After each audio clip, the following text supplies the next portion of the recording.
Soft గా ఉంటాడు, మంచి మనిషిలాగానే అనిపిస్తాడు, మంచిగా పలకరిస్తాడు.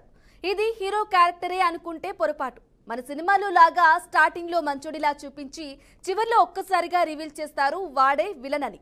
భూపాలపల్లిలో అదే జరుగుతోంది. కాకపోతే ఇక్కడ సినిమా చివరిదాకా మన హీరో ఆగకుండా ముందే విలన్ అవతారం చూపించేస్తున్నాడు. మిగతా వాళ్ళతో పోలిస్తే పర్వాలేదని అంటున్నారు. కానీ ఎమ్మెల్యే కాకముందు సార్తో పోల్చుకుంటే ఎమ్మెల్యే అయ్యాక విలన్ గా మారడనే చెప్పాలంటున్నారు. ఇంతకీ భూపాలపల్లి ఎమ్మెల్యే గంట సత్యనారాయణ గారి రోల్ హీరోనా విలనా?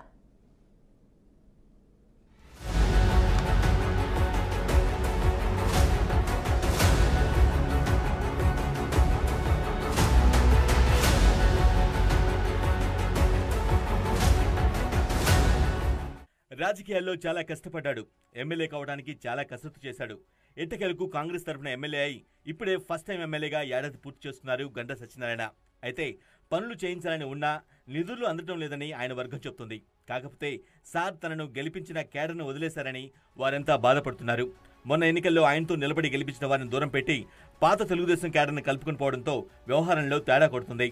హస్తం కేడర్కు హ్యాండ్ ఇచ్చాడనే టాక్ మొదలైపోయింది.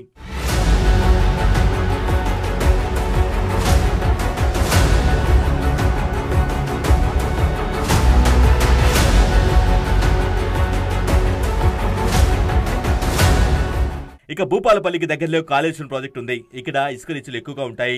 ఈ ఇసుకపై ఎమ్మెల్యే కన్నుపడిందని చెప్తున్నారు. ఆల్రెడీ టెండర్లు తన మనుషులకే వచ్చేలా స్కెచ్ వేశారు. త్వరలో అధికారికంగా ఫైనల్ అవటమే లేటు అంటున్నారు. ఇప్పటికే ఆయన పేరుతో కొంతమంది ఇసుక లాగించేస్తున్నారు. ఆయన జనరల్ గా ఎక్స్పోజ్ కారు కాబట్టి వాళ్ళు ఈయన పేరు వాడుకుంటున్నారా లేక ఈయన చెబితేనే చేస్తున్నారా అనేది క్లారిటీ రావడం లేదని లోకల్స్ చెప్తున్నారు.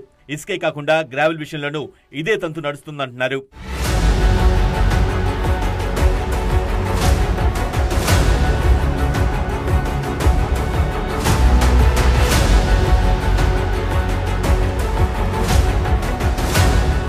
పైకి కనపడకుండానే మొత్తం నియోజకవర్గంలో కంట్రోల్ తెచ్చుకున్నారని అంటున్నారు.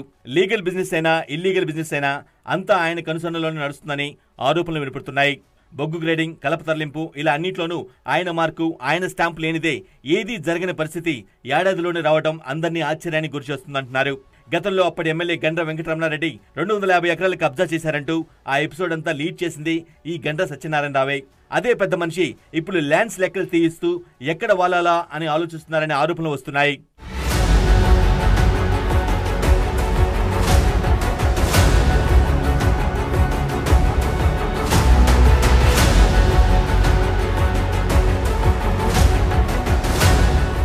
అన్నిటికంటే ముఖ్యంగా ఎమ్మెల్యే ప్రజలతో మాట్లాడుతున్నప్పటికీ ఆ మాటల్లో దొరతనం చూపిస్తున్నారనే ఆరోపణలు వస్తున్నాయి. సాటి మనిషిగా కలుపుకునే తత్వం కాకుండా దొరతనం ప్రదర్శిస్తున్నారని, దీంతో కింది స్థాయి సామాన్యులు ధైర్యంగా నోరు విప్పి ఆయనతో సమస్యలు చెప్పుకోలేకపోతున్నారనే టాక్ వినపడుతుంది.